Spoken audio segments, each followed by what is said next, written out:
जय माता दी। हम कल बात कर रहे थे कि किस प्रकार महादेव और माता पार्वती ने भगवान श्री कृष्ण को दर्शन दिया। माता पार्वती आगे कहती हैं, हे प्रभु, आपको होनहार के विषय में किसी प्रकार की चिंता नहीं करनी चाहिए, क्योंकि अवश्यंभावी घटनाओं का कोई भी प्रतिकार संभव नहीं है। हे मधुसूदन, मेरा सर्वदा यही निश्चित मंतव्य रहा है कि भावी में विषय में शोक नहीं करना चाहिए। हे कृष्ण, आपके प्रयाण कर जाने पर अष्टवक्र के शाप के कारण आपकी भार्याएं चोरों द्वारा हर ले जाएंगी। व्यास जी बोले, ऐसा कहकर भगवान शिव समस्त देवताओं तथा पार्वती समेत अंतर्ध्यान हो गए। इसके बाद अपने गुरु उपमन्यु को प्रणाम करके श्री कृष्ण भी द्वारकापुरी के लिए प्रस्थित हुए। हे राजन, यद्यपि ब्रह्मा आदि देवता लोक के अधीश्वर हैं, फिर भी माया रूपिणी नदी की उत्ताल तरंगों के आघात प्रत्याघात से शुद्ध अंतःकरण वाले बनकर वे भी उस प्रकार उस माया के अधीन रहते हैं जैसे कठपुतली बाजीगर के अधीन रहती है।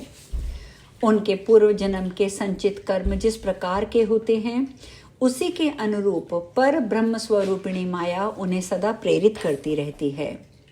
उन भगवती के हृदय में किसी प्रकार की विषमता अथवा निर्दयता का लेश मात्र भी नहीं रहता। वे अखिल भुवन की ईश्वरी केवल जीवों को भवबंधन से छुटकारा दिलाने के लिए निरंतर प्रयत्नशील रहती हैं।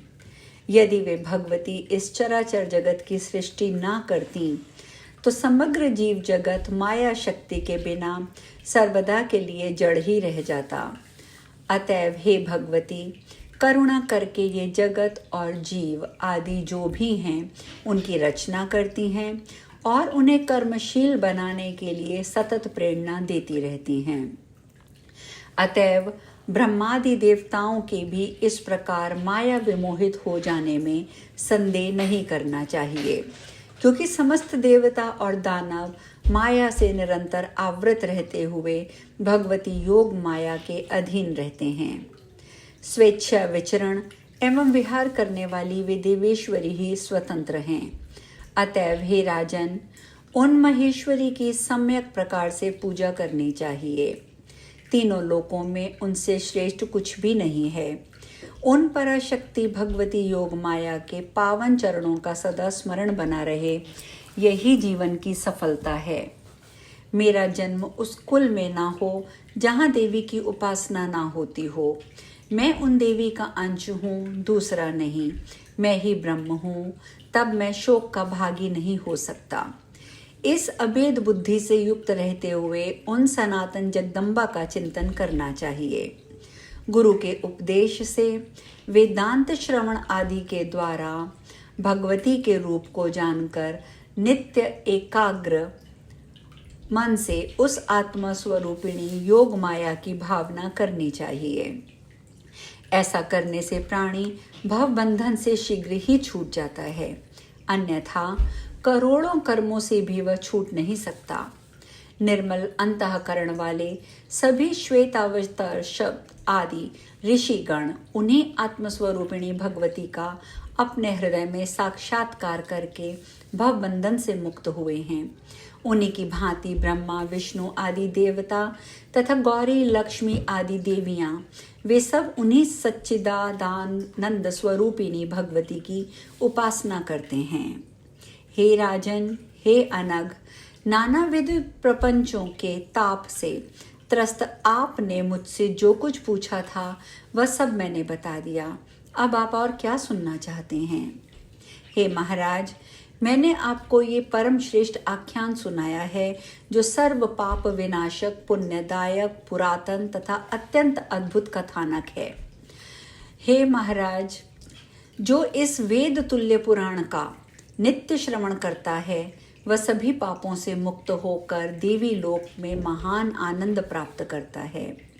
सूत जी बोले, हे मुनियों, मैंने व्यास जी द्वारा विस्तार पूर्वक कहे गए इस श्रीमद् देवी भागवतक नामक पंचम महापुराण को उनसे सुना था और यहीं पर ही चतुर्थ स्कंद समाप्त होता है। और आज हम पंचम स्कंद के प्रथम अध्याय का भी आरंभ करेंगे। ऋषिगण बोले, हे सूत जी, आपने ये बहुत ही उत्तम कथा कही जिसमें भगवान श्री कृष्ण के सर्व पाप विनाशक और अलौकिक चरित्र का वर्णन है। हे महाभाग, हे महामते, आपके द्वारा विस्तार पूर्वक कहे जा रहे श्री कृष्ण के इस कथानक में हमें संदेह हो रहा है। एक तो विष्णु के अंशावतार श्री कृष्ण ने वन में जाकर घोर तप किया और शिव की आराधना की। पुनः जगत जननी श्री देवी भगवती पूर्णा की अंश स्वरूपा देवी पार्वती ने श्री कृष्ण को जो वरदान दिया, ईश्वर होते हुए भी श्री कृष्ण ने शिव तथा पार्वती की उपासना क्यों की? क्या श्री कृष्ण में शिव की अपेक्षा कोई न्यूनता थी? यही हमारा संदेह है। सूत जी बोले, हे महाभाग मुनिगण, व्यास जी से इसका जो कारण मैंने सुना है उसे आप लोग सुनिए। अब मैं भगवान श्री कृष्ण के गुणों से परिपूर्ण कथा कहता हूँ। व्यास जी से ये वृतांत सुनकर प्रतिभावान राजा जन्मेजय और भी अधिक संदेह में पड़ गए और तब उन्होंने पूछा। जन्मेजय जी बोले, हे सत्यवती तनय व्यास जी, मैंने परम कारण स्वरूपा भगवती के विषय में सुना, फिर भी मन की वृत्ति संशय से मुक्त नहीं हो पा रही है। हे महाभाग, मुझे ये महान विस्मय है कि देवों के भी देव विष्णु के अंश से उत्पन्न श्री कृष्ण ने अति उग्र तपस्या करके भगवान शिव की आराधना की, जो सभी जीवों की आत्मा, सभी के ईश्वर, सभी प्रकार की सिद्धियां देने वाले हैं। उन भगवान श्री कृष्ण ने भी सामान्य प्राणियों की भांति घोर तप क्यों किया? भगवान श्री कृष्ण तो जगत का सृजन, पालन, संहार का काम करते हैं ना, और वो इसमें समर्थ हैं। तब भी उन्होंने इतनी उग्र तपस्या किस लिए की? व्यास जी बोले, हे राजन, आपने सत्य कहा है।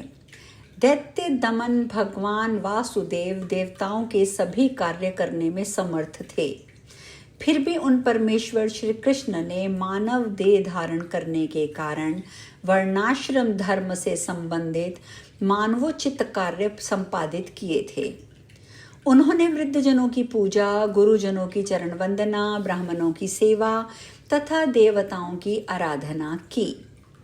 शोक के अवसर पे वे शोकाकुल हुए, हर्ष की स्थिति में हर्षित हुए। अवसर के अनुसार उन्होंने दीनता का प्रदर्शन किया, नानाविध लोक अपवादों को सहन किया और अपनी स्त्रियों के साथ लीला विहार किया।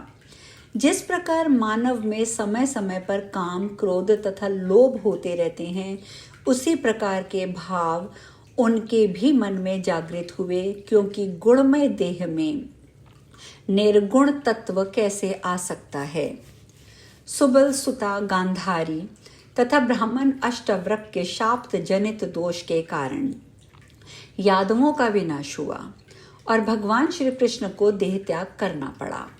हे राजन, उसी प्रकार उनकी स्त्रियों का हरण हुआ, उनका धन लूट लिया गया और अर्जुन उन लुटेरों पर अपना अस्त्र चलाने में पुरुषार्थहीन हो गए। श्री कृष्ण को अपने घर से प्रद्युम्न तथा अनिरुद्ध के हरण की जानकारी नहीं हो पाई। इसी प्रकार ये मानव शरीर पाकर उन्होंने साधारण प्राणी की भांति मानवीय चेष्टाओं का प्रदर्शन किया। तब भगवान विष्णु के अंशावतार तथा साक्षात नारायण के अंश से उत्पन्न इन श्री कृष्ण ने यदि शिव जी की उपासना की, तो इसमें आश्चर्य क्या है? वे प्रभु सबके ईश्वर हैं तथा विष्णु भी उत्पत्ति के कारण हैं। वे सुषुप्त स्थान अर्थात कारण देह के स्वामी हैं, इसलिए वे विष्णु के द्वारा भी पूजित हैं। कृष्ण आदि उन्हीं विष्णु के अंश से अवतीर्ण हैं, तब वे शिव की पूजा क्यों नहीं करेंगे? ओमकार का अ ब्रह्मा का स्वरूप है, ऊ विष्णु का स्वरूप है, म भगवान शिव का रूप है और अर्धमात्रा अर्थात चंद्र बिंदु भगवती महेश्वरी का रूप है। ये उत्तरोत्तर क्रम से एक दूसरे से उत्तम हैं, ऐसा विद्वानों ने कहा है। आज हम कथा में यहीं विश्राम लेंगे और शेष कथा हम कल करेंगे। जय माता दी।